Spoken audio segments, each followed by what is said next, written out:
Salut à tous, aujourd'hui je vous retrouve pour parler de ce livre, Céline Alvarez, Les lois naturelles de l'enfant. C'est un livre que j'appréhendais un petit peu de lire, je connaissais son existence depuis longtemps, mais en fait je connais bien le travail de Céline Alvarez, que vous pouvez retrouver sur son site internet d'ailleurs qui s'appelle celinealvarez.org, et je connais d'autant plus son travail que j'ai déjà regardé sur YouTube, vous pouvez trouver toutes ces conférences en ligne. Donc je me suis dit que j'allais peut-être un petit peu m'ennuyer, mais j'avais quand même envie de me plonger dedans pour voir. Alors, dire que ça m'a réellement complètement passionnée, ce serait pas le mot puisque bah voilà, j'ai pas vraiment fait de découverte. Mais dire que ça a été inutile, ça serait faux aussi. Parce que même si j'ai sauté quelques pages vraiment qui étaient trop redondantes avec ce que je savais, il y a d'autres pages que j'ai trouvées intéressantes de relire, des petites piqûres de rappel en quelque sorte, que je vais vous faire partager parce que même si ce sont des choses qu'on sait, ça fait parfois du bien de les réentendre. Donc soit ça sera une découverte pour vous, soit ça sera une piqûre de rappel. On y va, c'est parti. Page 56, elle parle de la période critique des 2 premières années de l'enfant. Les experts du développement de l'enfant sont aujourd'hui très clairs. Les 2 premières années sont réellement capitales. C'est lors de cette période que l'être humain pose l'essentiel des fondations de son intelligence.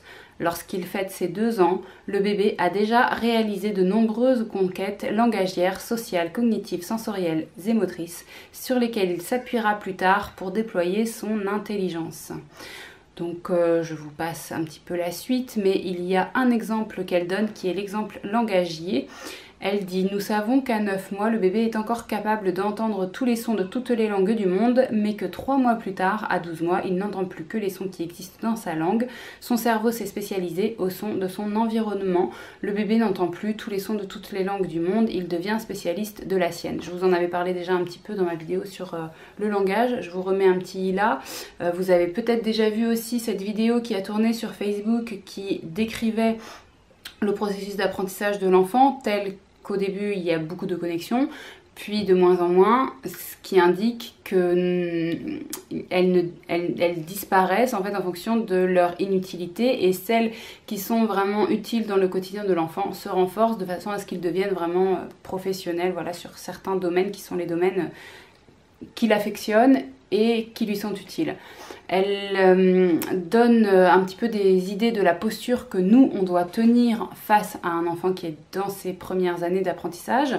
Elle indique donc en page 291 qu'il ne faut pas entraver l'enfant. Donc je vous en ai aussi déjà parlé, je vous remets un petit i en haut là pour aller voir ce que j'avais dit à ce sujet. Je vous cite ce qu'elle dit dans son livre. « Permettre à l'enfant d'épanouir pleinement ses compétences exécutives qui sont fondamentales pour la formation de son intelligence est à la portée de tous. Il suffit simplement de ne pas empêcher, mais au contraire de favoriser l'activité spontanée, créatrice et formatrice à laquelle l'enfant est naturellement poussé. » Elle donne des exemples. Donc elle dit qu'on peut, en l'aidant, le laisser apprendre à s'habiller seul, à exprimer clairement ses idées, à faire des choix au quotidien, à plier ses vêtements, à préparer une salade de fruits, ou encore en l'encourageant à aider un enfant plus jeune que lui. C'est vrai que parfois, quand notre enfant est dans cette phase d'affirmation, on a le sentiment qu'il veut vraiment décider de tout, qu'il veut vraiment faire tout tout seul, et ça peut être compliqué pour nous de lui laisser cette place, mais pourtant c'est vraiment ce qui est nécessaire à sa bonne construction de fonctionnement cognitif, voilà, au niveau de ses fonctions exécutives. C'est vraiment important qu'il puisse avoir accès à des choix. Je ne dis pas qu'il doit pouvoir tout choisir, mais il faut qu'il puisse avoir accès à des choix. Je pense aussi qu'il est vraiment nécessaire qu'il apprenne à faire seul très rapidement et avec des objets réels, pas forcément des jouets d'imitation, même si je vous ai déjà dit que ça pouvait être une alternative, les jouets d'imitation, et personnellement j'en propose à mes enfants, mais parfois vous avez pu remarquer qu'ils ne voulaient pas le jouet, ils voulaient l'objet réel, et c'est tout à fait entendable parce qu'en fait il comprend que le jouet n'est pas l'objet qui va lui permettre vraiment de donner un sens à l'utilisation qu'il en fera. Donc parfois il accepte le jouet d'imitation et ça nous rend un peu service, mais parfois quand il veut vraiment faire seul une activité, il est préférable d'entendre ce besoin et de l'accompagner pour lui apprendre à utiliser l'objet en question. Il y a un autre besoin à respecter qu'elle évoque à la page 323, c'est le besoin d'ordre et ça me fait un petit peu, cette page m'a fait sourire.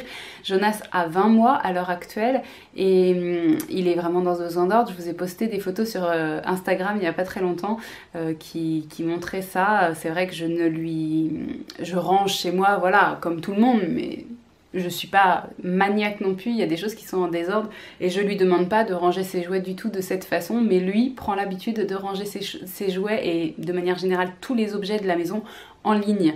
Il les aligne et je crois qu'il est vraiment pas le seul enfant à faire ça. Je vous dis ce que Céline Alvarez dit à ce sujet. Les jeunes enfants traversent une période de grande sensibilité à l'ordre au cours de laquelle ils sont particulièrement attachés à la catégorisation. Chaque chose doit être à sa place, rangée avec des objets qui lui ressemblent et utilisée d'une certaine manière et non d'une autre. Cette phase semble aider les enfants à développer un sens logique inhérent à l'intelligence humaine. Elle atteint un pic de sensibilité aux alentours de 2 ans et nourrit le développement des compétences exécutives, toujours. Donc elle donne des exemples, les enfants doivent organiser, faire des choix, toujours cette notion de choix, et parfois les corriger pour atteindre un niveau d'ordre et de logique satisfaisant. Bien sûr, tout cela fait écho aux idées de Maria Montessori, ça vous aura pas échappé si vous connaissez un petit peu la pédagogie Montessori, et Maria Montessori a décrit la période sensible de l'ordre, donc en théorie elle passe à peu près chez tous les enfants. Reste à savoir voilà, à quel âge précisément, de quelle manière, de quelle longueur, c'est sans doute divergent d'un enfant à l'autre, mais il y a sans doute un moment où vous pouvez l'observer. Moi je suis en plein dedans, on ne peut pas la louper. Céline Alvarez parle aussi de d'autres choses que vraiment comme ça, ses besoins et ses aptitudes de compétences exécutives. Elle parle aussi du côté un peu social voilà, de l'enfant et elle décrit des intuitions morales innées. Donc elle les décrit sur appui, comme toutes les choses un petit peu dans son bouquin, sur appui d'études scientifiques. Donc par exemple, elle dit « Les jeunes enfants aident spontanément un adulte en difficulté qu'ils ne connaissent pourtant pas. Néanmoins, la recherche nous révèle que face à l'épreuve de la morale, l'altruisme devient hautement sélectif. Les enfants préfèrent, dès l'âge de 3 ans, aider les personnes gentilles plutôt que celles qui ont fait du mal aux autres. L'être humain naîtrait-il également avec des intuitions morales et éthiques ? Tout semble indiquer que oui. Elle cite ensuite des études qui sont assez interpellantes puisque il s'agit de très jeunes bébés, de bébés dont moi-même je n'aurais pas soupçonné ses capacités, qui apparemment, dès l'âge de 3 mois, 6 mois, enfin voilà, ça diverge en fonction des études, ont déjà des capacités de discerner le bien du mal assez époustouflantes.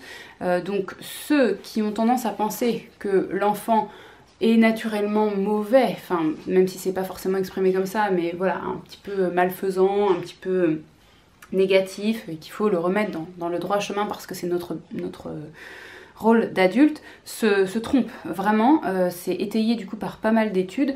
L'enfant aime l'ordre, aime la justice, aime le bien et est dérangé par tout ce qui au contraire est mal.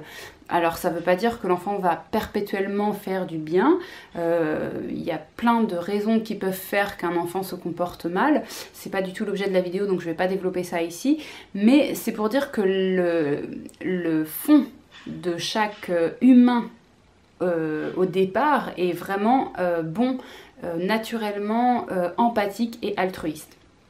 En revanche, elle indique aussi dans son livre, et ça bien plus tôt dans le livre, puisque c'est dès la page 118, que l'environnement de l'enfant va avoir vraiment un impact sur son développement. Alors on le sait, mais ça fait toujours du bien de le rappeler. Je vais vous lire un petit peu ce qu'elle dit.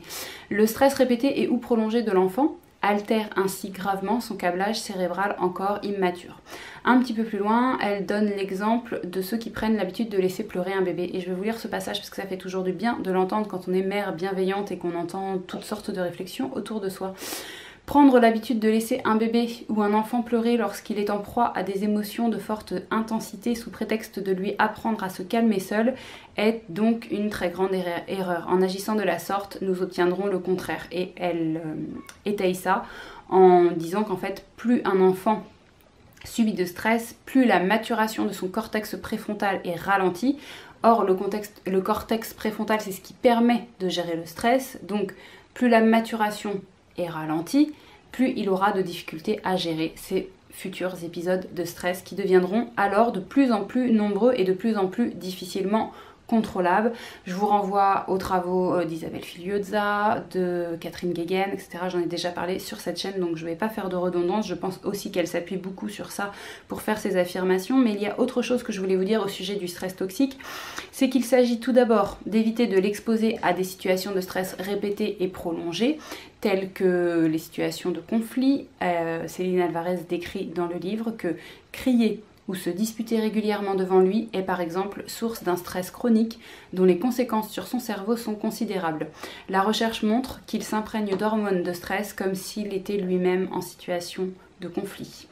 Alors ça interpelle grandement, je ne sais pas ce que vous en pensez, mais moi ça m'interpelle grandement parce que, bon déjà je ne suis pas une mère parfaite, il m'arrive de m'énerver après mes enfants, et quand je le fais, j'ai conscience des dommages que je leur crée et je ne le vis pas bien. Il m'arrive aussi de m'énerver avec mon conjoint quand on est en désaccord, et si ça arrive devant les enfants, donc il faut avoir en conscience que le conflit que nous avons en tant qu'adultes les imprègne eux d'hormones de stress aussi, puis au-delà de ça, au-delà de ces choses sur lesquelles on peut peut-être un petit peu plus facilement agir, parce que peut-être en prenant un petit peu plus soin de soi, en étant soi-même un petit peu plus détendu, en faisant un petit peu plus attention, voilà, gérer son quotidien peut-être de façon plus apaisée, on peut diminuer ce genre de source de stress, mais si on regarde autour de soi, l'enfant, rien qu'en allant au parc, va être confronté à des gens qui sont parfois en conflit, que ce soit des enfants, que ce soit des adultes qui se prennent le bec devant lui, que ce soit dans les transports en commun, une scène conflictuelle, que ce soit à l'école, des enfants qui sont en conflit, une maîtresse qui s'énerve. Alors les maîtresses qui s'énervent, je suis pas sûre que ce soit si fréquent dans le sens énervement énorme, mais on entend peut-être hurler. C'est Jonas qui doit avoir un souci, mais bon, il est avec son père, donc il n'y a pas de souci majeur que son père ne puisse pas gérer. Bon, je ne sais pas ce qui s'est passé. Bref, vous l'entendez peut-être hurler, rassurez-vous, il n'est pas seul. Qu'est-ce que je disais ? Je suis perturbée quand mon enfant pleure, comme toutes les mamans.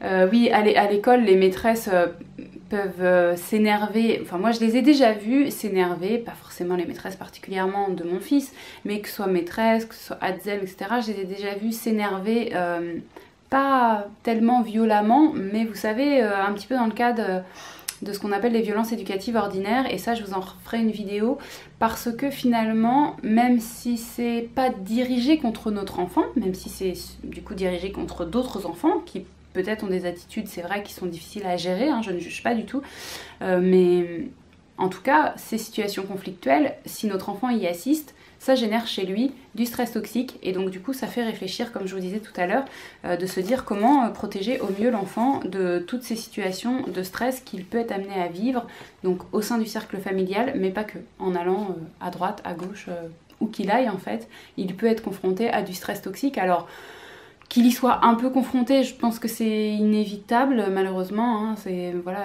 le monde des bisounours, c'est pas ici, c'est pas sur Terre, mais on est en droit de chercher, je pense, à limiter au maximum ces confrontations à ce stress.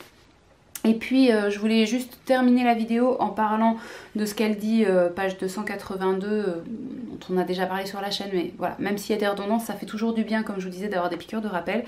C'est que la capacité à faire fonctionner ces fonctions exécutives, à avoir de bonnes fonctions exécutives bien établies. Donc les fonctions exécutives, hein, pour ceux qui seraient vraiment complètement largués, c'est la flexibilité mentale, la capacité à changer d'idée si notre idée n'est pas bonne.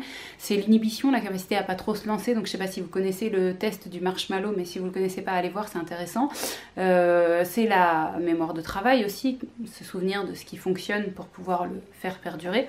Et donc du coup, ce que Céline Alvarez dit, c'est que ces compétences-là sont beaucoup plus prédictives pour l'avenir que le QI.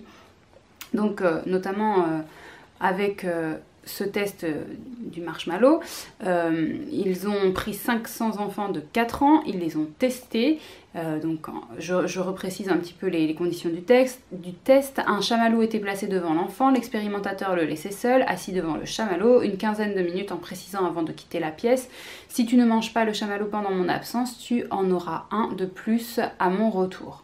Donc c'est quelque chose qui leur demande vraiment beaucoup aux enfants de 4 ans, hein, parce qu'ils sont dans l'instant présent encore pas mal, donc réussir différer leur satisfaction immédiate, ce n'est pas facile. Les enfants n'ont pas tous réussi de la même façon. Ils ont suivi les enfants une fois adultes et l'expérience a révélé que